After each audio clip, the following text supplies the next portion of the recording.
Hi అండి, welcome back to our channel ఇట్లు Shravani Sunil vlogs. ఈరోజు అయితే నేను సింపుల్గా తొందరగా కంప్లీట్ అయ్యే పన్నీర్ పులావ్ అయితే చేస్తున్నానండి. ఒకసారి వీడియోలోకి అయితే వెళ్ళిపోయే ముందు మీరు కనుక మన ఛానల్ని ఫస్ట్ టైం చూస్తున్నట్లయితే వీడియో నచ్చితే లైక్ చేయండి, షేర్ చేయండి, కామెంట్ చేయండి. అలాగే మన ఛానల్ని అయితే సబ్స్క్రైబ్ చేసుకోండి. ఇప్పుడైతే మనం వీడియోలోకి అయితే వెళ్ళిపోదాం. ఇక్కడైతే నేనైతే ముందుగా బాస్మతి రైస్ అయితే తీసుకున్నా అండి. మనకు ఇవి వచ్చేసి అయితే ఒక 2 గ్లాసులు తీసుకున్న 1/2 కేజీ వరకు అయితే ఉంటాయండి ఇవి రైస్. మనం ఇంట్లో వాడే సోనా మసూరి రైస్ కూడా తీసుకోవచ్చు. ఇక్కడైతే నేనైతే బాస్మతి రైస్ అయితే తీసుకున్నా. ఇవి వచ్చేసి ఇప్పుడైతే వాష్ చేసుకుంటున్నా. 2 టైమ్స్ అయితే వాష్ చేసుకొని మళ్ళీ ఇందులో మనకు బియ్యానికి సరిపోయే వాటర్ వేసుకొని నానబెట్టుకోవాలండి. పక్కకైతే పెట్టేసుకుంటున్నా. ఒక 1/2 అవర్ అలా నానితే సరిపోతుంది మనకు. ఇప్పుడైతే వాటర్ వేసుకొని అయితే పక్కకైతే పెట్టుకుంటున్నా. 200 గ్రామ్స్ పన్నీర్ అయితే తీసుకున్నా అండి. పన్నీర్ వచ్చేసి అయితే అమూల్ కంపెనీది. ఇప్పుడు పన్నీర్ అయితే ఇప్పుడు కట్ చేసుకుంటా. మనకి ఇక్కడ పన్నీర్ అయితే నేను పెద్దగా కడిగిస్తలేను, చిన్నగా కడిగిస్తలేను. మనకు అన్ని పీసెస్ ఒకేలాగా వచ్చేటట్టు మీడియం సైజులో అయితే కడిగేసుకుంటున్నా. మనకు అన్ని పీసెస్ ఒకేలాగా వచ్చినాయి కదా. ఈ సైజ్ అయితే కట్ చేసుకున్నా అండి పన్నీరు. ఇప్పుడైతే మనకు పన్నీర్ పీసెస్ అన్నీ ఫ్రై చేసుకోవాలి కాబట్టి గ్యాస్ మీద అయితే ఒక బాండీలు అయితే పెట్టుకున్న బిర్యానీ పాట్. అందులో అయితే ఆయిల్ అయితే వేసేసుకున్నా అండి. దాంట్లో మసాలాలు అయితే తీసుకుంటున్నా. ఇక్కడ ఉప్పు, కారం, కొంచెం మసాలా, పసుపు అయితే తీసుకున్నా. మనకైతే ఆ మసాలాలన్నీ అయితే ఆయిల్లో ఫ్రై అయితే అయిపోవాలి. ఆయిల్లో ఫ్రై అయిపోయాక పన్నీర్ పీసెస్ కూడా వేసుకుంటున్నా. ఇక్కడ మనకి పన్నీర్ అనేది ఆ మసాలా ఆయిల్లో అయితే ఫ్రై అయితే అయిపోవాలండి. హై ఫ్లేమ్ పెట్టేస్తే మాడిపోతుంది. మీడియం ఫ్లేమ్లో పెట్టుకొని అయితే చక్కగా పన్నీర్ అంతా ఈవెన్గా ఫ్రై అయితే చేసుకోవాలి. పన్నీర్ అయితే నాకు ఇక్కడ ఫ్రై అయితే అయిపోయింది. ఒక 3-4 మినిట్స్ టైం పడుతుంది. ఎక్కువ టైం కూడా ఏం పట్టదు. పన్నీర్ అయితే నేను చక్కగా ఒక ప్లేట్లో అయితే తీసి అయితే పక్కకైతే పెట్టుకుంటున్నా అండి. ఈ విధంగా అయితే పన్నీర్ అయితే ఫ్రై అయిపోయింది. చూడండి, అన్నీ ఒకటే సైడ్లో కట్ చేసుకున్నా కదా, చూడడానికి కూడా బాగుంది. ఒక గుప్పెడు జీడిపప్పులు అయితే తీసుకుంటున్నా. ఇక్కడ అదే ఆయిల్లో అయితే ఫ్రై చేసుకుంటున్నా అండి. మనకు ఒకవేళ ఇది జీడిపప్పు అయితే ఆప్షనల్, మనకి ఇష్టం ఉంటే వేసుకోవచ్చు, లేదా స్కిప్ చేసినా పర్వాలేదు. వేస్తే మనకు అక్కడక్కడ పలుకుల్లాగా అయితే టేస్ట్ అయితే తగులుతుంది. ఇలా బ్రౌన్ కలర్ వచ్చాకైతే తీసుకుంటే సరిపోతుంది. ఇక్కడైతే నాకైతే జీడిపప్పు ఫ్రై అయితే అయిపోయింది. ఒక బౌల్లోకి అయితే తీసుకొని పక్కకైతే పెట్టేసుకుంటున్నా. ఇప్పుడు పన్నీరును జీడిపప్పులు అయితే ఫ్రై అయిపోయినాయి. అవైతే పక్కకైతే పెట్టేసుకున్నా. ఇదే బాండీలో ఇక్కడైతే కొంచెం నూనె అయితే వేసుకుంటున్నా అండి. అలాగే నూనెతో పాటు నెయ్యి కూడా తీసుకున్నా. మనకు నెయ్యి అయితే ఇష్టం లేదు అనుకుంటే నూనె అయితే వేసుకోవచ్చు, నూనెతోనే. ఇక్కడైతే 2 టేబుల్ స్పూన్స్ నెయ్యి అయితే వేసుకుంటున్నా. మనకు నెయ్యి వేస్తే నెయ్యి ఫ్లేవర్ అయితే బాగుంటుంది కదా. నూనె, నెయ్యి అయితే హీట్ అయితే అయిపోయింది. ఇందులోనే ఒక బగారా ఆకు అయితే వేసుకుంటున్నా, బిర్యానీ ఆకు. అందులోనే ఒక స్టార్ ఫ్లవరు, కొంచెం లవంగం, ఒక చెక్క అయితే వేసుకున్నా అండి ముందుగాల. తర్వాత 4-5 లవంగాలు అయితే వేసుకుంటున్నా. ఇప్పుడైతే మనకైతే ఇవన్నీ అయితే ఆయిల్లో అయితే ఫ్రై అయితే అయిపోవాలి. ఆయిల్లో అయితే ఫ్రై అయితే వేసుకున్నాక ఉల్లిపాయలు తీసుకున్నా అండి. ఇవి వచ్చేసి 2 ఉల్లిపాయలు ఇలా పొడుగా అయితే కడిగేసుకొని పెట్టుకున్న ముందే. ఇవైతే ఇప్పుడైతే ఆయిల్లో వేసుకొని అయితే ఫ్రై చేసుకుంటున్నా. ఇక్కడ మనకైతే ఉల్లిపాయ ఫ్రై అయిపోతుంది కదా. 2 పచ్చిమిరపకాయలు అయితే తీసుకున్నా అండి. పచ్చిమిర్చిలా అయితే పొడుగా అయితే కోసి అయితే తీసుకున్నా, కట్ చేసి. ఇప్పుడైతే పచ్చిమిర్చి కూడా ఆయిల్లో అయితే ఫ్రై చేసుకుంటున్నా. ఇక్కడ ఒక స్పూన్ అల్లం వెల్లుల్లి పేస్ట్ అయితే వేసుకుంటున్నా. మనకి ఇది అన్నది ఆయిల్లో పచ్చివాసన పోయే వరకు అయితే ఫ్రై చేసుకోవాలండి. ఈ విధంగా అయితే ఫ్రై అయితే చేసుకుంటున్నా. మన అల్లం అయితే పచ్చివాసన పోయే వరకు ఫ్రై చేసుకున్నా. ఇప్పుడైతే టమాటాలు తీసుకున్నా అండి. 4 టమాటాలు ఇట్లా చిన్న చిన్న ముక్కలుగా అయితే కట్ చేసి అయితే తీసుకున్నా. ఇలా చిన్నగా కట్ చేసుకుంటే మనకు టమాటాలు అనేవి త్వరగా మగ్గిపోతాయి. ఇప్పుడైతే టమాటాలు కూడా అందులో వేసి అయితే ఫ్రై చేసుకుంటున్నా. ఇప్పుడైతే మనకు కొంచెం త్వరగా మగ్గిపోవడానికి ఉప్పు కూడా వేసుకోవచ్చు.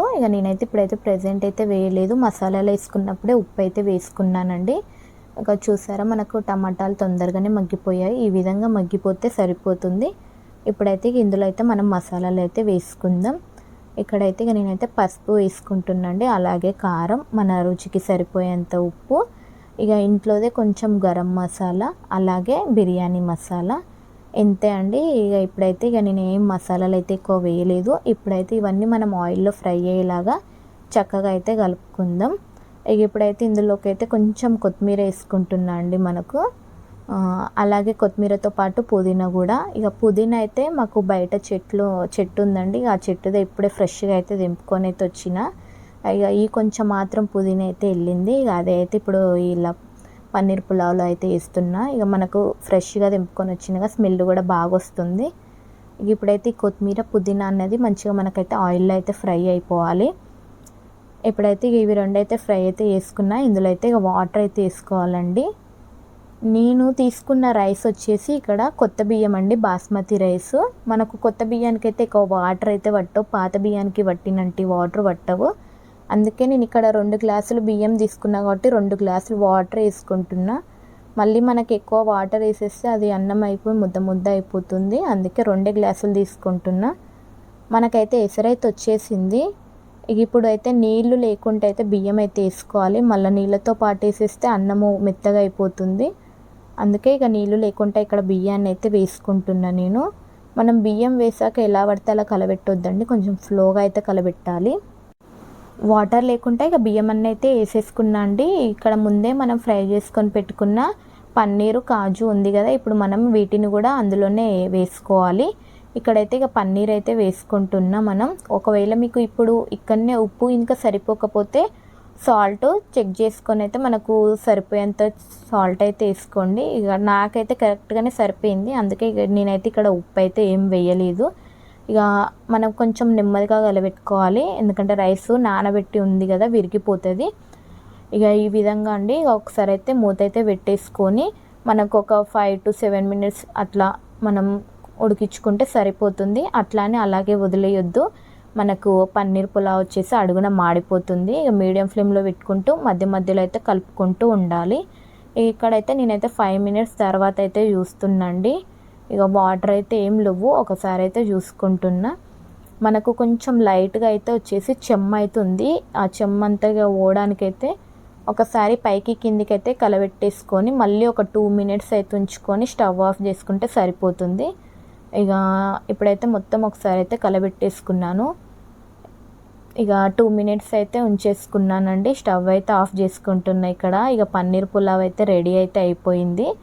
మనం ఇప్పుడే దీన్ని అయితే సర్వ్ చేసుకోవద్దండి, ఒక 10 minutes అయితే దీనికి ఇలాగే రెస్ట్ అయితే ఇవ్వాలి. ఇక ఇప్పుడైతే 10 minutes అయితే కంప్లీట్ అయింది. ఇక ఒకసారి అయితే చూస్తున్నాను ఎలా ఉందని. ఇక పన్నీర్ పులావ్ అయితే చూడడానికి అయితే చాలా కలర్ఫుల్గా వచ్చింది. టేస్ట్ కూడా చాలా బాగుందండి. మనకు పన్నీర్ పీసెస్ కూడా వాటన్నిటికీ మసాలా కూడా చక్కగా అయితే పట్టేసింది. ఇక్కడైతే నేనైతే పెట్టుకుంటున్నానండి. మనకు అసలు చూస్తానికి కూడా చాలా కలర్ఫుల్గా వచ్చింది. ఎక్కడైతే మీతో ఒక విషయం షేర్ చేస్తా. మా అమ్మ అయితే ఒకసారి అయితే పన్నీర్ అయితే తీసుకొని అయితే వచ్చింది. అది పన్నీర్ వాళ్ళు డీప్ ఫ్రిడ్జ్లో పెట్టింది ఇచ్చిళ్ళు. మా అమ్మకు కూడా తెలీదు అది అసలు ఇంతవరకు. అప్పుడు పన్నీర్ ఎప్పుడు తీసుకురాలా మాకు కూడా అంత తెలీదు. ఫస్ట్ టైం తీసుకొని వచ్చింది. అది అంత గట్టిగా ఉంటే కొంచెం వాటర్లో వేసినాక అయితే సాఫ్ట్ అయినాకైనా కట్ చేయాలనేసి కూడా తెలియక అంత గట్టిది అలా కత్తిపీటతోటే వస్తే కత్తిపీటే వంగింది. ఎలాగో అలాగా ప్రయోగం అయితే చేసి ఆ రోజు పన్నీర్ కూర అయితే వండింది మా అమ్మ. మళ్ళీ ఆ రోజు వండిన రోజు అయితే మళ్ళీ ఎప్పుడు పన్నీర్ అయితే తినా అనేసి చెప్పింది. ఇంతవరకు కూడా రియల్గా పన్నీర్ అయితే తీసుకొని అయితే రాలే. ఇది చూస్తుంటే అయితే నాకు ఆ విషయం గుర్తొచ్చింది, అది మీతో షేర్ చేసుకున్నా. ఇదండి ఈరోజు నా పన్నీర్ పులావ్ వీడియో. మీకు నచ్చిందా? మీకు నచ్చితే అయితే వీడియో లైక్ చేయండి, కామెంట్ చేయండి. అలాగే మన ఛానల్ని అయితే సబ్స్క్రైబ్ చేసుకోండి. Bye bye.